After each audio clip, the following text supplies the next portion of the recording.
All right, so the Europa League draw took place this morning, 6 a.m. early, at least 6 a.m. my time.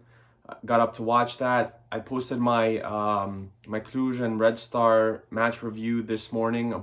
Fortunately, right after the match had ended yesterday, there was a power outage here in my area where I live, so I couldn't post it last night, so I posted it this morning. Um, so initial thoughts in the group, Braga, Red Star, Ludogorets, and Midtjylland, I guess is how you pronounce it, Danish team. Look, Braga is starting to get into that conversation of really good Portuguese football teams.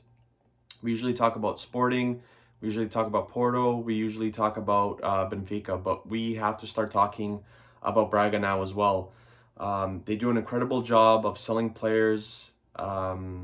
Rafa Silva, I believe, I always forget if he plays for either Porto or Benfica, but he was sold there for, I think it was 15 million.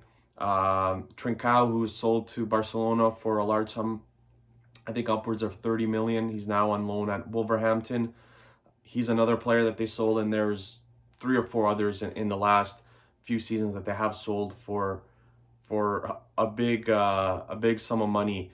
And they usually, they like to re-up as well. They spend up to 10 million euros on players. They usually go for younger players, 19, 20, 21, 22, whatever the case may be. So they do spend a little bit of money, not as much as the other three teams that I'd mentioned, but they do like to put back into their team. They play a 3-4-3 formation. Midtjylland plays the same formation, and Ludogorets is more of a traditional 4-2-3-1 or 4-1-4-1, kind of like what Red Star plays, actually, very similar to that. But yeah, I mean, look, Braga was, I think, the team with the lowest coefficiency rating in the Pot A, whatever you want to call it, Pot 1, Pot A. But that doesn't necessarily mean anything. They're still a very good club. They've had European competitions for a number of years now. They do extremely well. And like I said, they're starting to climb into that, top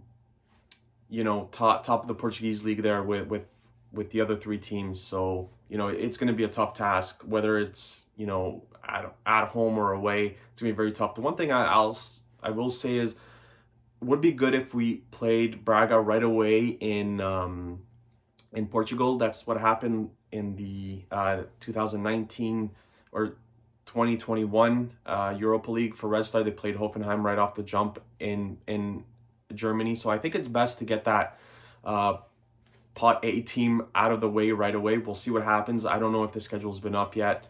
During the draw, they said it will be up probably Saturday morning, so tomorrow morning. So we'll see how that works out. Ludogorets is a team that I wanted in this group badly because there is a little bit of history. Ludogorets beat Red Star a number of years back, 4 or 5 years ago. It was Kanga's first stint with Red Star, and he ended up picking up, I believe it was a straight red at halftime. So as the teams were going into the tunnel, the Ludogorets player came up to him and said some things, and I think he headbutted him or he slapped him or something like that, and he was given a red card right away. And against a team like Ludogorets, it's tough with, your full 11, and when you're forced to go down to 10 men, it makes it even harder. So I believe that Ludogorets ended up winning 4-2 that match, which was 6-4 in total aggregate, a lot of goals. Hopefully we see that this time as well when the Red Star win. Wenderson is, I believe, the only player. I could be completely wrong. He's one of the few players left on Ludogorets from that Red Star match. He's been in Bulgaria, I think, for 6-7 years now. He has Bulgarian citizenship. I think it was him that has Bulgarian citizenship. He plays for their national team. Very quality player. I remember him very well from that first from the matchup against Red Star. And then there's Jonathan Cafu, who later joined Red Star. Wasn't that great, and Red Star let him go. But Ludogorets 10 straight titles in the Bulgarian league. Listen, that's tough no matter which league you play in. It just shows you the consistency that they've had throughout the seasons. Last year was a little bit of a tough year for them. I think they're really close to losing that title, but they ended up bouncing back and winning it to make it 10 in a row. So like I said, a really good team. You're kind of familiar, but like they've had a lot of coaches in and out. So I'm sure the philosophy of the team has changed. But if Red Star stays the same, it's going to be a very good home and away against Ludogorets. And I'm looking forward to that one more than any of the matches in this group. And the last team is Midtjylland. So they've been kind of climbing up the Danish league for a number of years now. They're starting to invest a little bit. They're starting to sell a lot of players for a pretty good sum of money. They sold, I believe, this summer a player to Brentford. Brentford is the new team in the Premier League, for those who aren't aware.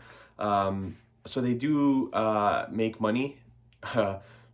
At least they have in the last few seasons. And like I said, they're starting to make that climb in the Danish league now as one of the better teams. And I believe Partizan, the Serbian club, also played them, I think it was 2-3 seasons ago. I can't exactly remember what the score was or anything like that. I think it may have been in a playoff, and Midtjylland ended up going through, if I'm thinking of the right team.